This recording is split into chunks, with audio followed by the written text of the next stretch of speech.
Assalamualaikum warahmatullahi wabarakatuh. Apa kabar? Selamat datang di channel Royal Slab. Ini merupakan video pertama kami. Perkenalkan, nama saya Muhammad Yusuf. Dan pada episode kali ini kami ingin memperlihatkan proses pembuatan meja slab atau meja kayu utuh.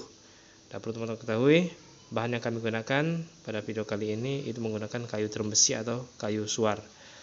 Ukurannya 2 meter kali 70-an, tebal 9 sentian. Kayu ini terbilang cukup berat.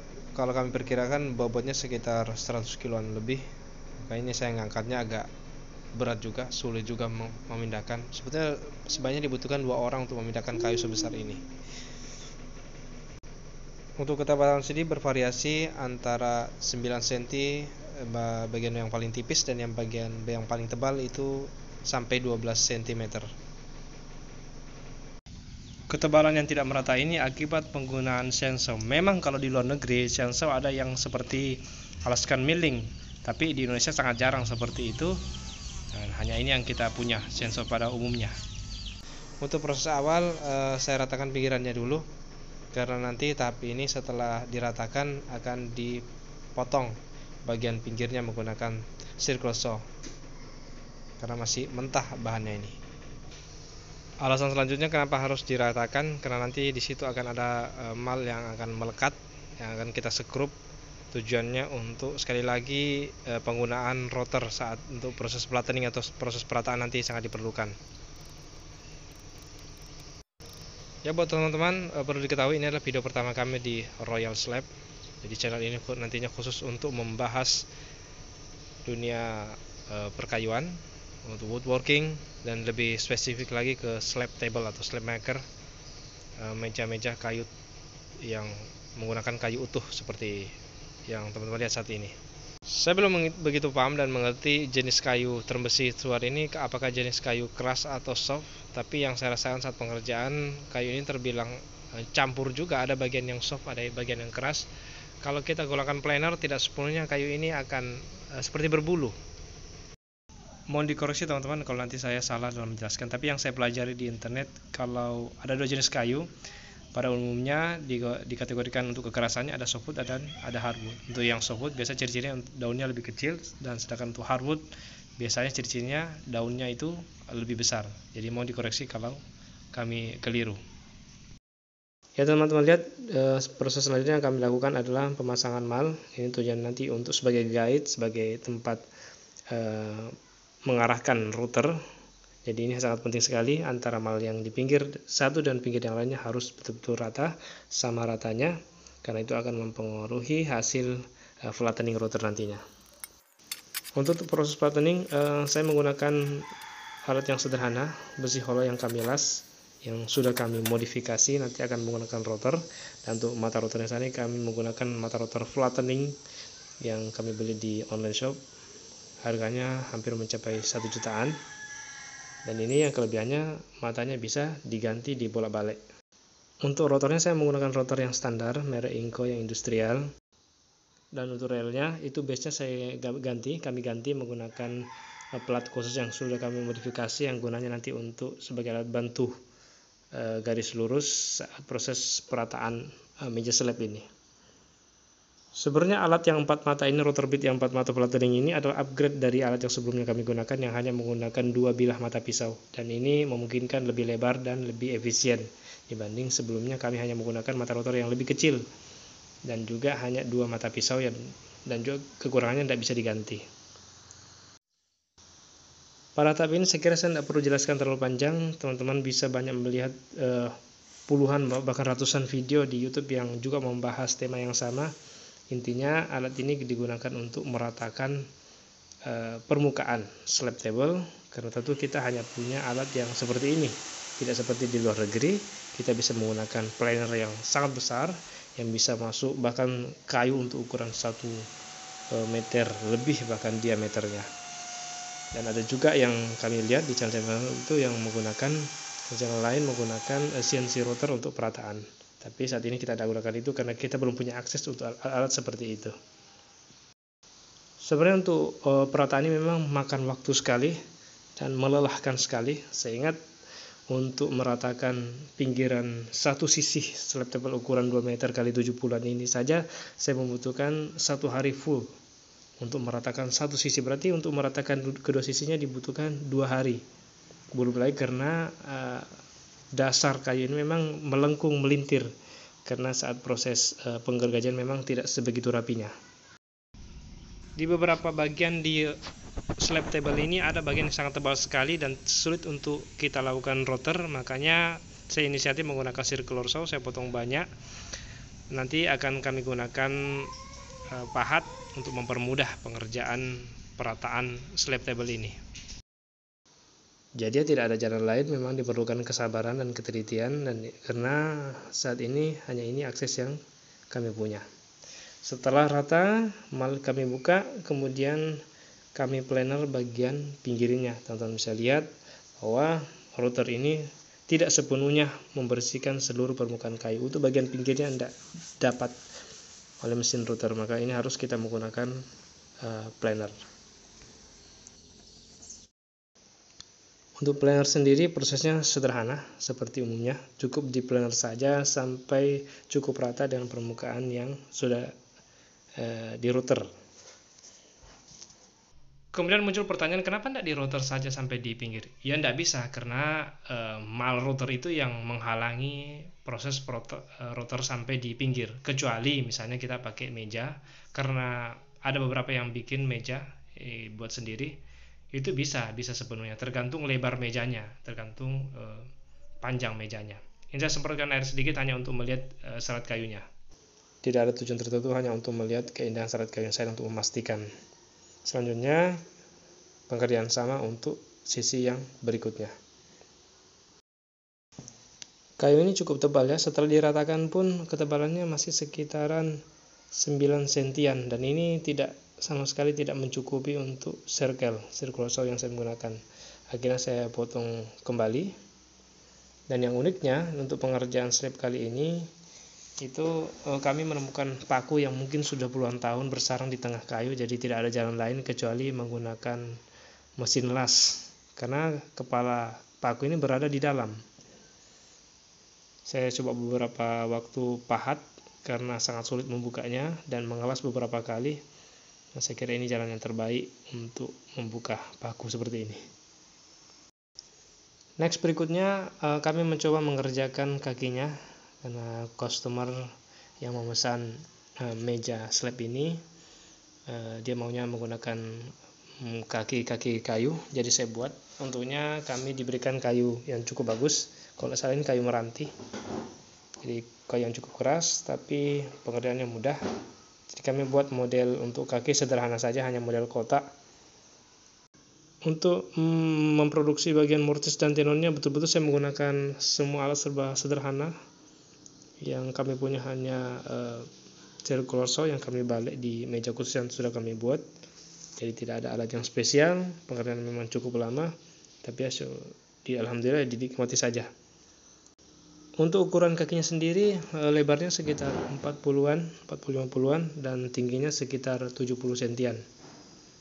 Ini saya coba jepit supaya satu kali potong itu langsung terpotong semua, jadi pengerjaan pembuatan mortis dan tenon ini lebih mudah dan lebih cepat.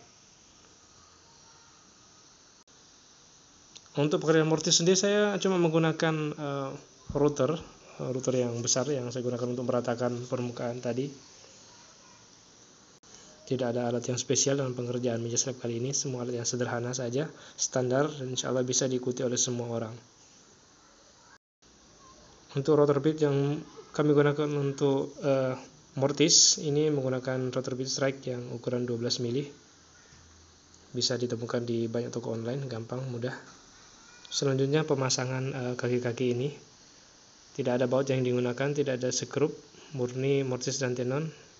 Kami gunakan lem Presto ORG untuk mengelem setiap sambungan. Kemudian setelah itu nantinya kami gunakan klem untuk merekatkan, dan kami tunggu diamkan sampai 1 malam untuk menunggu kekerasan. Next step, untuk lubang tadi yang bekas cabutan paku ini kami tutup pakai resin, karena itu cara yang ada dan bahan itu yang ada. Ini kami pakai resin yang kami beli dari online shop juga, resin bening. Pencampuran sederhana sekali, tinggal isi lubang yang diinginkan.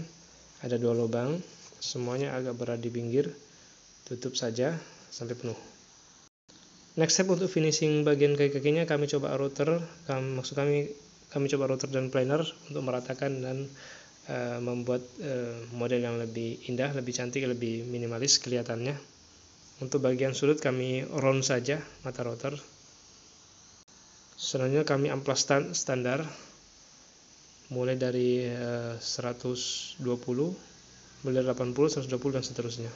Dan untuk perataan bagian slab kami menggunakan gerinda amplas. Ini bahannya banyak tersedia di toko-toko bangunan setempat.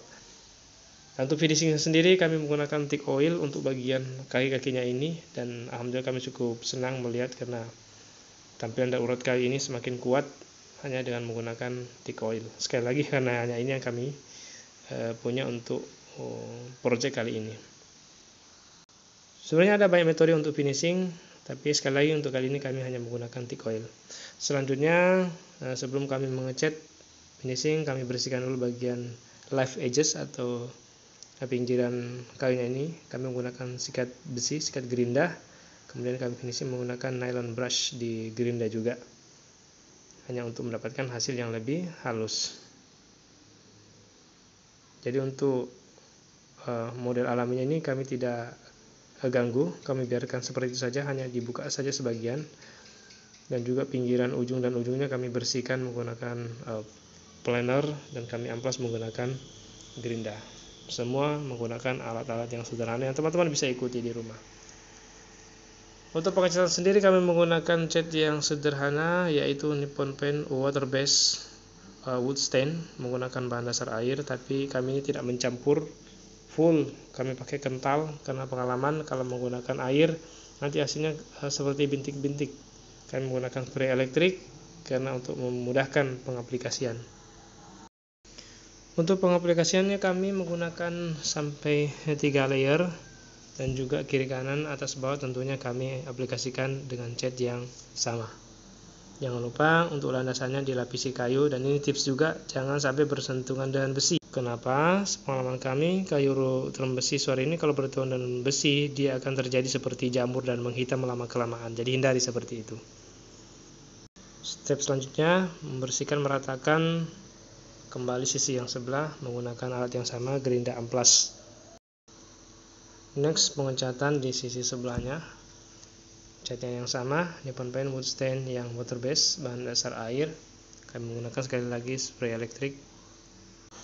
Untuk pemasangan kaki sendiri di bagian bawah slab table ini kami coba buat lubang menggunakan router nantinya. Hal ini kami lakukan untuk mendapatkan hasil yang lebih bagus, karena sepengetahuan kami kalau kaki ini ditanam masuk ke dalam slabnya akan jauh lebih kuat dibanding hanya di baut. Nantinya kami akan menggunakan mur nanas atau insert nut dan baut JCBC yang kepala L untuk memperindah dan juga memperkuatlah strukturnya. Intinya penggunaan baut dan mur akan lebih rapi dan bisa dibuka kalau satu waktu memang diperlukan dibanding kita melakukan pengeleman, dan ini juga akan mempermudah proses pengiriman table top nanti ini sampai ke rumah konsumen. Mata rotor yang kami gunakan sama saja yang di awal, itu straight bite 12 mili untuk melubangi. Hanya saja untuk pinggirannya tadi itu kami mulai dengan menggunakan guide atau kayu yang kami jepit di pinggiran supaya dapatkan garis lurus. Setelah itu ya silakan dipahat, dan untuk meratakan dalamnya nanti bisa di double router lagi nantinya. Selanjutnya kita memasangkan bagian kakinya, dan ini cukup sempit jadi dimasukkannya pakai dengan cara dipukul. Dan saya cukup puas karena dengan cara begini struktur kakinya lebih kuat dan tidak gampang goyang. Tinggal nanti bagaimana dibaut. Selanjutnya ini untuk pengerjaan palang kakinya. Sebenarnya ini tidak terlalu diperlukan, tapi untuk menambah kesan kekuatan, jadi saya coba pakai palang kakinya ini. Untuk ukuran sendiri kami sesuaikan dengan panjang kaki meja setelah terpasang di slabnya. Dipotong sederhana saja menggunakan set closo yang kami pakai dari awal. Ini saya pakai tambahan alat siku untuk membuat potongannya lebih lurus karena maklum alat masih terbatas. Dan untuk menandai ini dan segala ukurannya saya suka pakai Sigma. Sekali lagi memang ya kita harus pintar-pintar menggunakan alat yang kita punya dan alat yang tersedia tentunya. Sebetulnya kita di Indonesia ini sangat peluang sekali membuat karya-karya yang indah, karena kenapa Indonesia ini masuk salah satu daftar negara 5 besar dengan jenis pohon, spesies pohon terbanyak dan beragam di dunia. Jadi sangat sayang sekali kalau kita tidak manfaatkan jenis-jenis kayu yang kita punya di Indonesia. Maka dari itu mudah-mudahan teman-teman sekalian kedepannya nanti kami di Royal Slab ini bisa menghadirkan lagi konten-konten yang lebih bermanfaat lagi, dan rencananya saya ingin membuat slab table dengan jenis kayu yang lebih beragam lagi, yang tentunya kayu yang legal untuk kita pergunakan. Nantinya untuk palang ini saya menggunakan sistem baut, menggunakan mur nanas ukuran M8 yang saya beli di internet, banyak terjual. Nanti kami pasang di deskripsi. Banyak toko-toko online yang menyediakan di marketplace. Alhamdulillah setelah terpasang lumayan sudah mulai tampak nih hasilnya seperti apa.